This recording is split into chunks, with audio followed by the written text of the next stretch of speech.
Hello there, my name is Hocus, and welcome back to the Minecraft LP series. This is episode 131, I believe, and today we are kicking things off over at the iron farm, which I've done a little bit of work to. You may see that in the background there, just over my right shoulder. I will get onto that in just a second. However, firstly, let's climb the ladder up to the top where we can observe the farm.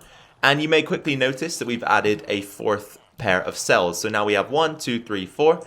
And this takes the number of villagers up to, so we've got 4 times 14, which is 10, 20, 30, 40, 4, 8, 12, 16. So 56 on both sides, so 112 villagers in total, which is good. Okay, we've added another 28 villagers, which should improve the efficiency of the farm slightly.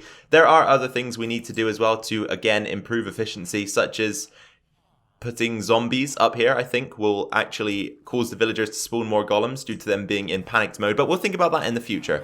For now, though, we've got something else to show, which is this small pit here. So, with the zombie there, any iron golems that spawn down here rather than in the farm will be attracted to the zombie, will fall into the lava here, and then if we dig down in this specific location, you guys will see that we have a chest to collect all of the drops, and so far we've only had one iron golem die since the last time I harvested it, so nothing to show just yet really. And then of course once we've grabbed the loot we can just pop it back in this chest here. We've also made another pretty major change to the base, which you will see in just a second here. So during a live stream that I did on Friday evening, I wanted to kind of make the base feel more homely, okay? And you can see immediately the change right here. So a lot of you guys were saying that you preferred the base in the hardcore series just because it felt a bit more homely, felt a bit more warm, whereas the base in the LP world, due to all of the stone I'm imagining, felt quite cold, a bit less homely, you know, not as well lived in as the base in the hardcore world. So what we decided to do in the stream is tear up the stone floors and replace it with some wood. So we've got a combination here of spruce planks, dark oak planks, spruce logs facing upwards, stripped spruce logs facing sideways, and then some brown concrete. As well as that, of course, you can see we've got a few bits of brown glass mixed in that have lamps underneath just to give some lighting to the room. But all in all, I think this was a good change. I don't know about you guys and how you feel about it, but I actually quite like the difference that it's made. I think it makes things look a bit more warm, as I say, a bit more homely. So I don't know what you guys think, but do let me know down below. That would be much appreciated if you could. Anyway, what we are going to do today is continue work on the gold farm. So in just a second, we'll meet each other over there in the nether, above the ceiling, you know, where we've been working on the ilmango gold farm design. And we'll just carry on where we left off from last episode. So after recording finish for the last episode, I also added the ladders in to get us from the surface of the roof down below all the way up to the hatch that lets us into the AFK zone. So this is where we got to in the last episode. We've got this AFK zone built. I've added in the ladders here as well so that we can exit the farm to throw the snowballs. We've got some eye contact openings here, I guess you could describe them as. The killing chambers are here, here, here, and also here where the trapdoors are. Aside from that, though, we don't really have much else going on, right? We need to start expanding the farm outwards because this is going to be the centerpiece of it. This is where you stand to let the farm do its work. So I think from here, we're going to have to start expanding outwards and have the spawning rings built and all that good stuff. Obviously, I don't know for sure just yet, but I will be watching the tutorial to see where we go. It was strange, though, because when I entered the nether, there were a bunch of mobs there from the overworld, so I had a creeper explode and blow up the portal. I had a few zombies, a few skeletons, so we must have an issue in the base somewhere with lighting that's causing a few mobs to spawn and enter the portal. So we're going to have to think about that as well and try and get that figured out because I don't want to be blasted every time we come into the nether. That wouldn't be good, right? We don't want to get creeper explosions going on every time we enter. So we're going to have to figure that out as well at some point, you guys, but that is for another day, most likely. Anyway, let's jump in with today's proceedings. Okay, so now we need to get the stairs in place to allow the pigmen to fall easily into the trap. So you want to place one in the center and then come to the side, place one like so, and then the other side and place one like that. You want the side stairs to have the sort of corner texture so that they are going to progress in this direction and then down into the pit. So let's do that for all 4 sides. So one in the middle, one on one side, one on the other. Perfect. And then on this side, again, one in the middle, one on this side, and finally one on that side. And then for the last time, center stair, one on the right hand side of the center stair, and then one on the left. So now wrapping all the way around the build, we've got this glass with the stairs located centrally on each side. For the next step, we need to start working on the spawning platform. So that involves going out by 20 glass blocks and then another 8 spawnable blocks. So let's go ahead and finish up the final side that I haven't completed yet. So as I say, 20 glass. So 1, 2, 3, 4, 5, 6, 7, 8, 9, 10, 11, 12, 13, 14, 15, 16, 17, 18, 19, and 20.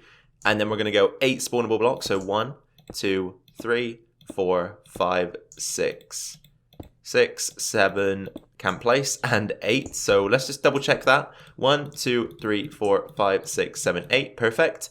And then we should have 20 glass blocks, as I say. So 1, 2, 3, 4, 5, 6, 7, 8, 9, 10, 11, 12, 13, 14, 15, 16, 17, 18, 19, 20. Perfect. However, one thing that I do need to change is the fact that we are going to implement a small design into the platforms. I wasn't going to at first, but then I figured, why not? You know, why not? Let's keep things looking good as much as we can. So what we want to do now is head over to the other sides I've already completed. And we want to take out the initial andesite, replace it with polished, and the final, and replace that with polished. So we're going to have a polished border around the andesite. That's the design that I'm going to go for here, just because we've got some polished stairs here as well. So mixing in a bit of polished here and there, I think will make a good difference to how the farm looks. So again, we'll do the polished here, and then Pigmen, you can move, please. Thank you. And then once more polished at the end. And then we've got one final side to do this on, and then we can move on to the next step, which I'm sure involves more platform building. I think the next step is actually joining the platforms up, so that should be fun, right? I might do some of that off camera though, just because, you know, it's going to be very bitty and very, it's going to have a lot of steps to it and all that good stuff. So I'll probably bring you back in when I've joined the platforms up, and we will work on filling in the missing space. All right, guys, I'm going to have a go and see if I can memorize the pattern that brings us to this center point here. It could go wrong, it could go right. We'll see. Either way, we can fix it. So first of all, we need to start out with 5 blocks. So 1, 2, 3, 4, 5, come in 1, and then we want 4 blocks. So 1, 2, 3, 4, then in 1 again, and 3. 1, 2, 3, in 1, and 2. 1, 2, in 1 and another 2, 1 and 2, and then once again we want to do 2, so 1, 2, and then we go in 1 block, in 1 block, in 1 block, and then finally we should meet up right here, 1 block. Perfect, there we go. So I was able to memorize the functionality, or the pattern I meant to say. I don't know where I got functionality from there, but it goes 5 blocks, 4 blocks, 3 blocks, 2, 2, 2, 1, 1, 1, 1, and then we start again from the very end. So 1, 1, 1, 1, 2, 2, 2, 3, 4, and 5. I think I can memorize that for the rest of the farm. So let me go ahead and progress a little bit further, and hopefully we can start to bring this all together, and then I think it will be a case of just filling in the spawn platforms. Since we were able to memorize the outer rim so well, let's try our hand at the inner rim, which is a bit more difficult, I think, but we'll have a go, as I say, and correct it if we're wrong. So first of all, you want to go 4, 2, 3, 4. So 1, 2, 3, 4, block down, and then another 4. So 1, 2, 3, 4. Good. And then block down again, 1, 2, block down, 1, 2, block down, 1, 2. Okay, so we should have 3 2s, 1, 2, 3, good. And then you want to finish this off, 1, 1, 1. And perfect, we meet up again. So as I say, this one is 4, so 1, 2, 3, 4. 1, 2, 3, 4. So 2 4s and then 3 2s. 1, 2, 1, 2, 1, 2, and then 3 1s. So 1, 2, 3. And then from the very beginning, but starting the other way, 3 1s. 1, 2, 3. 3 2s. 1, 2, 1, 2, 1, 2.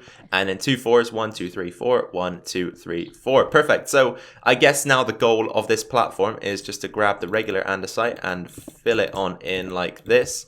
I don't know if this is a good idea, whether to fill it in right now or whether to wait, just because, of course, once we fill this in, these spawns are going to start getting quite ridiculous. As you can see already, we've got a few going on here and there. We've got some endermen here and some pigmen over there. But I'm sure that we can survive, you know, and last out these mobs, just because the endermen and the pigmen aren't aggressive by default, so we should be okay to hang around them for now, as long as we're careful. So I think I'm going to get some of the filling in done here, and then we might go ahead and work on the next part of this spawning ring. So here is how things look with 1/4 of the first spawning platform in place. So I was correct. The next step is to fill in these things, which I think was quite obvious, you know. I'm not pretending to be a mastermind. I guess that I figured that was the logical next step.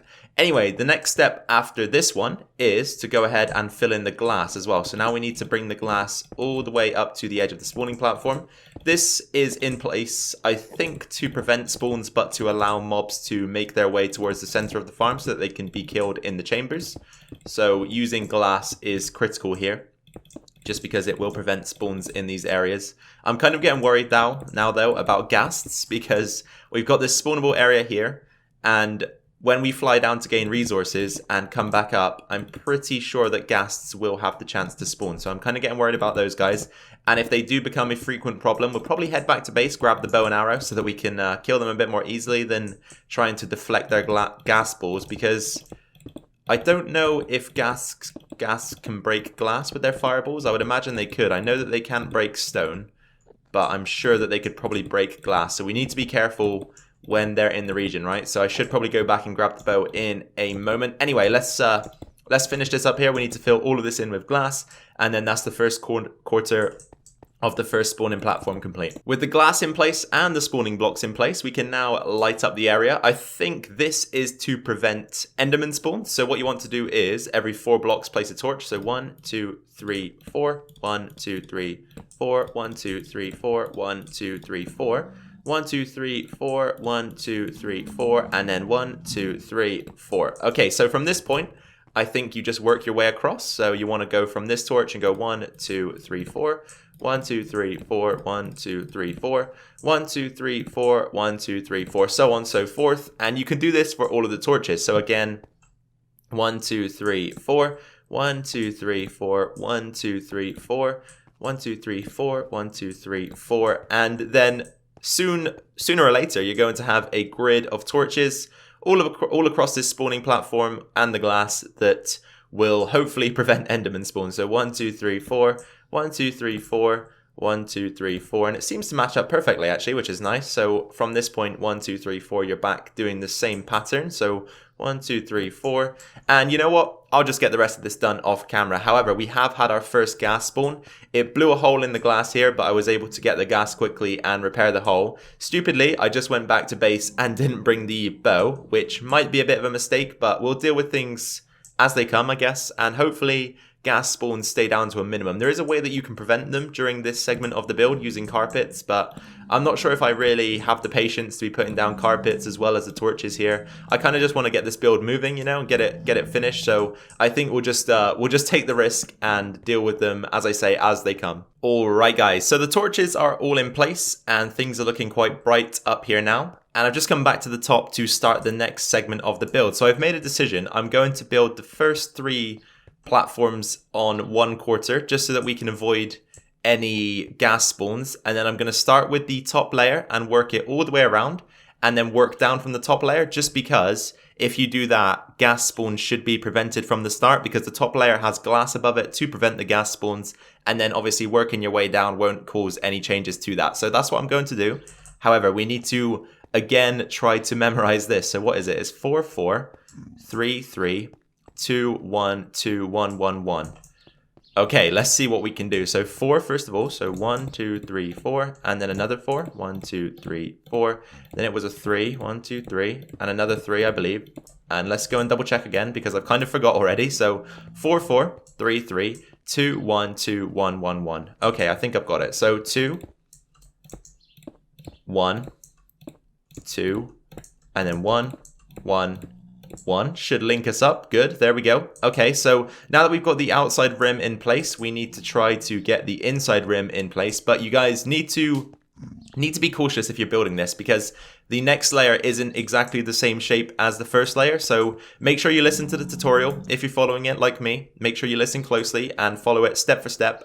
Otherwise, you might mess up. Don't try to build a replica of this platform above, just because it is slightly different. As you can see, this block actually is above the regular andesite rather than the polished here. So as I say, it is slightly different. So make sure that you're following the tutorial step by step and not jumping the gun on anything. Okay guys, so there's layer 2 in place, all filled in. As you can see, we've got the nice polished border and the regular andesite on the inside. So from this point, you want to again place some torches up here that match the torches down below. So there is a torch there. So 1, 2, 3, 4, 1, 2, 3, 4, 1, 2, 3, 4, 1, 2, 3, 4, 1, 2, 3, 4, and you just want to do the same thing, right? You want to have a grid of torches every 4 blocks. So 1, 2, 3, 4, 1, 2, 3, 4, 1, 2, 3, nope, 1, 2, 3, 4, 1, 2, 3, 4. And then, as I say, it's very simple. Just keep adding them in. 1, 2, 3, 4, 1, 2, 3, 4, 1, 2, 3, 4. And then again, you're just aiming, as I say, to have a grid of torches all across the second layer. And then once you're done with that, of course, you can move on to the third layer. So just to clarify, I was wrong about one thing. There is actually 4 layers to this farm rather than 3. So the next layer that we are building right now and almost finished with isn't the final layer. Unfortunately, there is one more to go. So we are definitely running low on andesite and are going to have to harvest more of that to get this thing complete. But that's something for off-camera duties, I guess, rather than on camera. So what we want to do is fly up here. And similarly to the last layer, we want to match up the torch pattern. So if we can find out where we want to start, there should be one right here, I believe. I can see that down there. Yes, that is correct. And then 1, 2, 3, 4, 1, 2, 3, 1, 2, 3, 4. So you guys already know how this goes. Every 4th block to create the grid pattern. So 1, 2, 3, 4, 1, 2, 3, 4, 1, 2, 3, 4, 1, 2, 3, 4, 1, 2, 3, 4. And so on and so forth. But what I want to do before the end of today's episode is hopefully get the 4th layer built and get the glass on top to prevent the gas spawns, and then we should have 1/4 of the farm built, right? And then all it takes then is just copying this all the way around the farm, and it should be about complete. So without further ado, let's get the torches in place and progress on to the 4th layer of the gold farm. Okay guys, so the 4th and final spawning platform is in place, and this means that we are in a situation now where we can begin to place down the large magma cube stoppers and gas stoppers. So they're both the same thing, right? They both are the same build type, they just prevent both spawns from occurring. So what you want to do is, first of all, come to the very center, which is here, and you want to go 2 blocks up and just pop a glass block down anywhere. And then, of course, retrieve your glass. And then you just want to make this glass, a row of glass that stretches from one end of the platform to the other. So let's stretch it all the way out there. And then 2 block gap in between that one and the next. Pop it up there like that. Break the glass out, of course. Retrieve it. And then again, length of the platform. You just want to put in the glass like so. Okay, that looks good. And then again, 2 block gap. So we are right here. So we want to go 1, 2, and then right here.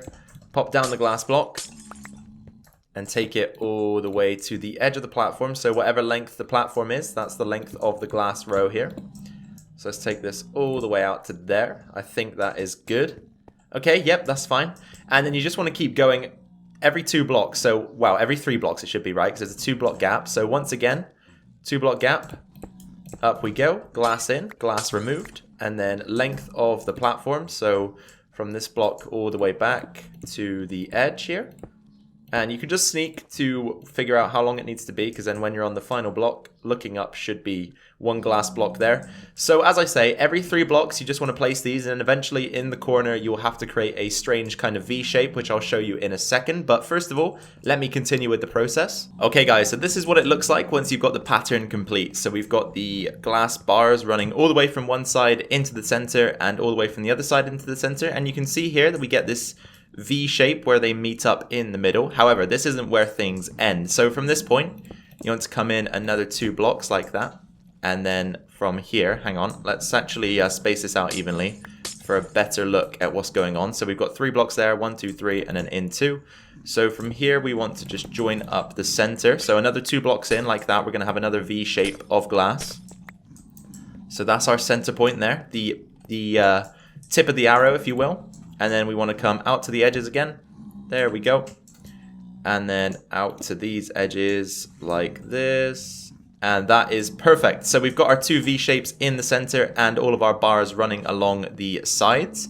So that should prevent ghasts and large magma cubes from spawning. So that's exactly the purpose of this glass. And as I say, I'm probably going to finish up the top layer from this point so that we can have the glass in place to prevent ghasts from spawning, because those are the menace that is going to prevent us from making good progress with this build. So as I say, it's probably sensible to go with the top layer all the way around first and then work your way down. But you guys, this is going to be the end of the video, so in just a second we'll say our goodbyes and finish this episode up. Alright guys, welcome back to the video for the last time today. This has been episode 131 and we are now 1/4 of the way through with the gold farm, which is good, right? We're making good progress, and this might be something that I continue off camera, possibly just because of the nature of the beast, you know. It takes quite a while to get things done and I'm not always going to be recording, so possibly we'll work on this off camera. As well as that, we need to gather some more andesite because we're pretty much clean out off of just 1/4 of the farm. So you can kind of get a your sort of bearings with how many materials and how much block placement and all that good stuff this is going to take. It is quite a big farm despite not looking like much. Anyway, you guys, as I say, this is the end. If you did enjoy today's video, then please be sure to drop a like down below. That would be much appreciated. Any comments should be directed down to the comment section below and I'll be sure to get back to you on those. And finally, if you're new around here or haven't subscribed yet, then be sure to hit that subscribe button to stay tuned to this series and any other videos I do decide to post to the channel. So once again, you guys, I really do appreciate the fact that you're taking precious time out of your day to come to my channel and watch my videos. I'm very grateful to have you here. Take care of yourselves, take care of your families, and I'll catch you all in the next video. Bye for now.